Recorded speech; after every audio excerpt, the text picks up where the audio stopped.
Hello! J'espère que vous allez bien, moi ça va très bien. Je suis super heureuse de vous retrouver pour une deuxième vidéo. Vous choisissez ma lecture qui cette fois-ci sera couplée sur 2 mois. Donc ça va être la vidéo pour janvier et février puisque comme vous vous en doutez, lorsque vous verrez cette vidéo, janvier sera déjà bien entamé et je pense que à l'avenir je ferai vraiment ces vidéos sur 2 mois puisque cela me laisse plus de liberté pour lire les livres que vous me choisissez et aussi pour tourner ces vidéos puisque c'est quand même assez contraignant de tourner à chaque fois une vidéo comme cela par mois. Du coup vu que j'en ferai plus qu'une fois tous les 2 mois, ça me permettra aussi de vous proposer d'autres types de vidéos, de varier un petit peu le contenu, donc j'espère que ça vous fera plaisir. Mais du coup aujourd'hui on se retrouve quand même pour une vidéo, vous choisissez ma lecture. Je vais tout d'abord reprendre le livre que vous m'avez choisi lors de ma vidéo pour décembre et vous le présenter, vous donner mon avis dessus.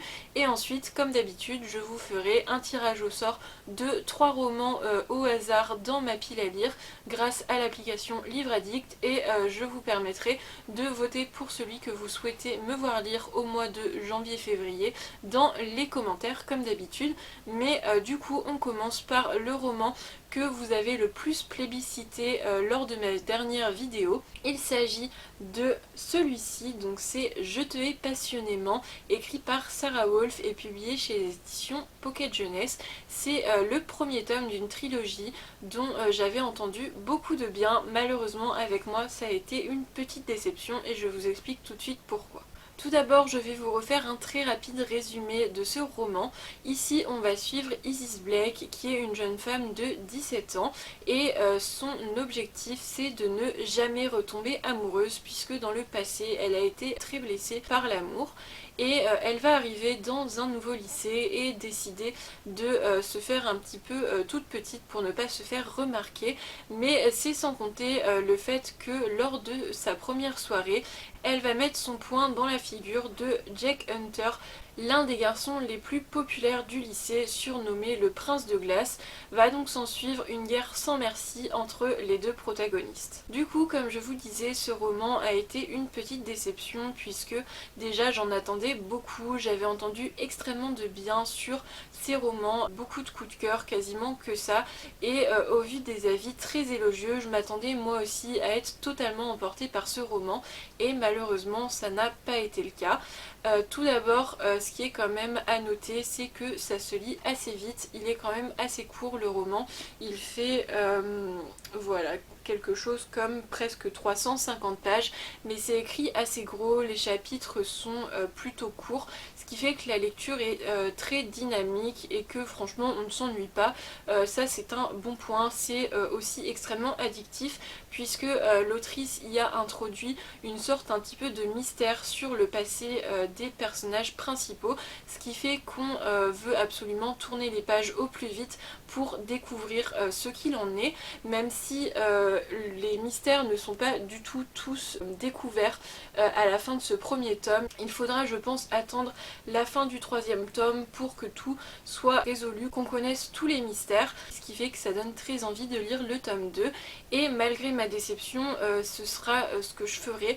Je l'ai déjà dans ma pile à lire, donc je compte le lire puisque c'est vrai que j'ai envie d'en savoir plus, même si il y a beaucoup de points qui m'ont dérangé dans ce roman. En effet, tout d'abord, j'ai trouvé que certains sujets abordés par ce roman n'étaient pas très bien traités ou traités avec certaines maladresses, ce qui faisait que c'était un petit peu contre-productif puisque je pense que les messages que l'autrice voulait faire passer du coup n'ont pas fonctionné avec moi et ça m'émettait un petit peu le contraire puisque notamment dans le résumé on apprend que Isis était grosse voire même obèse avant et elle a maigri avant d'arriver dans ce lycée, elle a perdu plus d'une trentaine de kilos et je pensais que dans ce roman du coup on montrerait que le physique n'avait pas d'importance, que tout le monde pouvait être aimé quel que soit son physique, mais même si je pense que le message premier de l'autrice c'était de montrer ça, Moi, ça n'a pas été le ressenti que j'ai eu. Dans ce roman, on trouve pas mal de sujets très importants qui sont abordés, comme la grossophobie, le harcèlement, les violences conjugales. Donc c'est beaucoup de sujets durs et importants qui étaient à traiter dans ce roman, et je trouve ça assez intéressant de les voir traités en young adulte, mais je trouve que l'autrice s'est peut-être un petit peu perdue dans tous ces sujets. De plus, concernant sa plume, elle s'est améliorée depuis ce roman, puisqu'il me semble que c'est son premier roman, et je le sais parce que j'ai lu Donne-moi ton cœur par exemple, qui est un de ses derniers romans sortis et que j'ai adoré, mais dans ce roman-ci, ça se voit et ça se ressent que c'est son premier roman parce qu'il y a un petit peu des faiblesses dans son style. Parfois, elle introduit des éléments et elle ne s'en sert pas et elle part un petit peu dans tous les sens. Et parfois, c'est vraiment confus et ça perd le lecteur. Moi, des fois, j'étais totalement paumée, je ne comprenais plus où on était, ce qui se passait, et voilà, je trouvais qu'il y avait vraiment un problème, des fois même dans la temporalité. J'ai l'impression là que je vous dis tous les points négatifs, et pourtant je sais que je lirai le tome 2 et que j'ai quand même passé un bon moment de lecture. Quand je le lisais, j'appréciais plutôt ce que je lisais, mais c'est vrai qu'à chaque fois que je le refermais, je disais ah oui, ça allait pas, ça allait pas, ça allait pas, et mis bout à bout, tous ces petits détails qui me dérangeaient font que ça a été une déception, puisque vraiment je trouve qu'il y a certaines choses qui ne sont pas possibles. Concernant les personnages, j'avais aussi beaucoup d'attentes puisque j'avais entendu beaucoup d'avis comme quoi Isis était un personnage très fort avec du caractère, qui ne se laissait pas faire, qui ne se laissait pas marcher sur les pieds, qui avait une forte opinion et qui osait l'exprimer. Et évidemment c'est le cas, on le voit tout de suite, Isis est vraiment forte, c'est un personnage avec un caractère bien trempé, mais parfois j'ai trouvé que c'était un petit peu too much, notamment certaines de ses réflexions et réactions. Elle part un petit peu dans des délires monstrueux,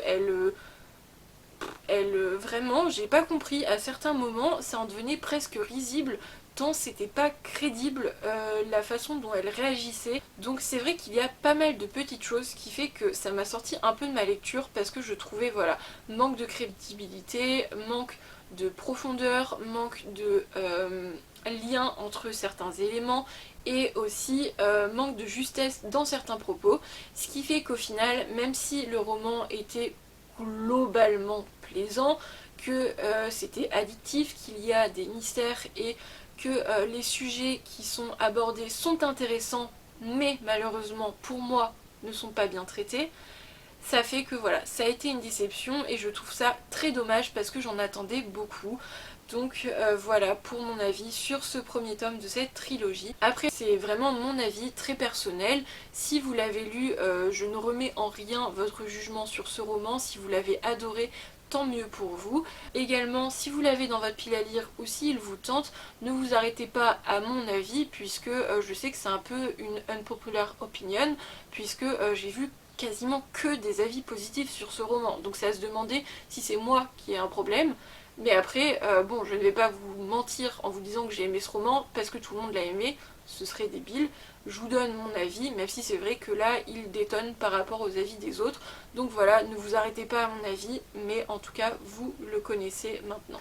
Après ce très long avis lecture sur la lecture que vous m'aviez choisie pour décembre, d'ailleurs je vais très certainement couper au montage pas mal de petites choses puisque je suis partie un petit peu dans tous les sens vu que j'avais beaucoup de choses à dire sur ce roman. Je vais donc passer au tirage au sort des 3 livres pour lesquels vous pourrez voter pour ma lecture de janvier-février. Comme d'habitude, je me munis de mon téléphone, je vais aller sur l'application Livre Addict dans ma pile à lire et je vais utiliser le programme qui permet de tirer au sort un livre au hasard de notre pile à lire. Bien sûr, comme lors de la première vidéo, je vais choisir, enfin l'application va me choisir 3 romans, mais comme dans ma pile à lire il y a également des bandes dessinées et des mangas, si c'est des bandes dessinées ou des mangas qui sortent, je referai un tirage au sort pour que ce soit vraiment 3 romans qui soient choisis. Donc le premier roman qui vient d'être tiré au sort, il s'agit de Le temps est à tassin de Michel Bussy. Je ne sais pas si vous allez pouvoir voir, mais au moins vous voyez que je ne triche pas. Ensuite, le deuxième, alors du coup là ça m'a sorti Check Me Up tome 6, mais c'est un manga donc on recommence. Le deuxième roman qui est proposé, c'est American Royals, le tome 1, écrit par Katharine McGee. Et le troisième roman, donc là c'est Bye Bye Liberty, donc un autre manga. Et le troisième roman tiré au sort ici par Livre Addict, il s'agit de Hot Love, l'intégrale, donc c'est écrit par Cécile Chomin. Et du coup c'est un roman qui comporte les 3 tomes de cette saga. Voilà pour les tirages au sort des 3 romans. Je vais aller vous les chercher tout de suite pour vous les présenter un petit peu plus en détail. Ça y est, je viens d'aller chercher les livres et je vais donc vous les présenter de façon à ce que vous sachiez de quoi ils parlent pour pouvoir voter en toute connaissance de cause. Le premier roman que j'ai donc tiré au sort, il s'agit de Le temps est assassin, écrit par Michel Bussy. Ici je l'ai en poche chez Pocket et je ne me souviens absolument plus du résumé, donc je vais vous le lire tout de suite. Été 1989. La Corse, presqu'île de la Révélata, entre mer et montagne. Sur cette route de corniche, au-dessus d'un ravin de 20 mètres, une voiture roule trop vite et bascule dans le vide. Une seule survivante, Clotilde, 15 ans. Ses parents et son frère n'ont pas eu la même chance. Été 2016. Clotilde revient pour la première fois sur les lieux du drame, accompagnée de son mari et de sa fille adolescente. Elle veut profiter de ses vacances pour exorciser le passé. C'est au camping dans lequel elle a vécu son dernier été avec ses parents que l'attend une lettre de sa mère, vivante. Voilà pour le résumé de ce roman Le temps est assassin. Je n'ai jamais lu de Michel Bussy, mais je sais que mes parents aiment beaucoup cet auteur et que vous êtes nombreux vous aussi à l'aimer. C'est quand même un roman assez gros puisqu'il fait 611 pages et c'est absolument pas dans mon genre de lecture puisque ça a l'air d'être plutôt un thriller, enquête, je ne sais quoi. Et c'est vrai que moi c'est plutôt quand même le young adulte, jeunesse en littérature de l'imaginaire, mon genre de prédilection. Mais pourquoi pas, c'est vrai que je me l'étais procuré, il me semble, dans un vide-grenier et que j'avais bien envie de le découvrir pour élargir, on va dire, mes horizons littéraires. Voilà donc pour le premier livre pour lequel vous allez pouvoir voter. Le deuxième roman tiré au sort, il s'agit de American Royal de Katharine McGee, publié chez les éditions Lumen. Et ici, je ne vais pas relire le résumé ni vous le lire parce qu'il est énorme. Les résumés Lumen font toujours une page. Et c'est vrai que c'est dommage quand on les lit parce qu'on se spoil une partie de l'histoire et je ne compte pas faire ça. Mais il me semble que dans ce roman, on va suivre une famille royale aux États-Unis. En fait, au lieu d'avoir un président, ce serait une famille royale et on va suivre les histoires des enfants de cette famille, il me semble. C'est un roman qui me tente beaucoup, il me semble que le tome 2 va bientôt paraître et honnêtement, des 3 romans qui ont été tirés au sort, c'est celui qui me fait le plus envie. Mais je ne vais pas vous influencer. Et du coup, si vous voulez vraiment un résumé plus approfondi, je vous mettrai de toute façon en barre d'infos les livres qui ont été choisis avec un lien pour aller voir plus d'infos sur ceci si ça vous intéresse. Enfin, le troisième roman qui a été tiré au sort, il s'agit de Hot Love, donc c'est ici l'intégrale, publié chez E.H., donc Harlequin, et écrit par Cécile Chomin. Il me semble que ce roman est d'ailleurs dédicacé puisque je l'avais acheté, voilà, il est dédicacé puisque je l'avais acheté à un salon du livre où j'avais rencontré Cécile Chomin, j'avais parlé avec elle pendant quasiment 1 heure et voilà, elle était vraiment super gentille, adorable. C'est une autrice que j'apprécie beaucoup, j'avais lu Laisse tomber la neige que j'ai beaucoup aimé et du coup je voulais la découvrir dans d'autres choses, notamment ce roman. Et ici je ne sais plus du tout de quoi ça parle, il me semble que c'est une histoire d'amour. Découvrez la vie d'un groupe d'amis aussi drôle et attachant que fou. Au programme des disputes, des rencontres, les préparatifs de 2 mariages, l'écriture d'un roman, des vacances paradisiaques sous les tropiques, des cohabitations forcées, des secrets inavoués, un chat voleur de culottes, un directeur d'hôtel névrosé, une meilleure amie givrée et surtout de l'amour et de la bonne humeur. Et bah ça promet pas mal de bonnes choses. Du coup voilà pour ce roman, pareil je vous mettrai en barre d'infos le lien pour aller voir si vous voulez en savoir plus. Mais il a l'air chouette, ça fait un moment qu'il est dans ma pile à lire aussi. Après très honnêtement, vu que c'est l'intégrale, c'est possible que je ne lise que le premier tome pour la vidéo si c'est celui-ci que vous choisissez, à part si vraiment je suis entraînée dans ce roman, je le lirai en entier, mais c'est vrai que l'intégrale fait voilà, quasiment 750 pages, donc c'est quand même un beau bébé, donc à voir si je lirai le premier tome ou les trois d'un coup, mais en tout cas voilà le troisième livre pour lequel vous pouvez voter dans cette vidéo. Comme la dernière fois, pour voter pour le livre que vous voulez me voir lire lors des mois de janvier et février, il faudra aller mettre un petit pouce bleu sur le commentaire correspondant au livre. Donc il y aura écrit livre 1 qui est donc hop, celui-ci, Le temps est assassin, avec quelques smileys qui décrivent le roman. Ensuite, dans un autre commentaire, on aura livre 2 avec du coup American Royals et quelques smileys le décrivant.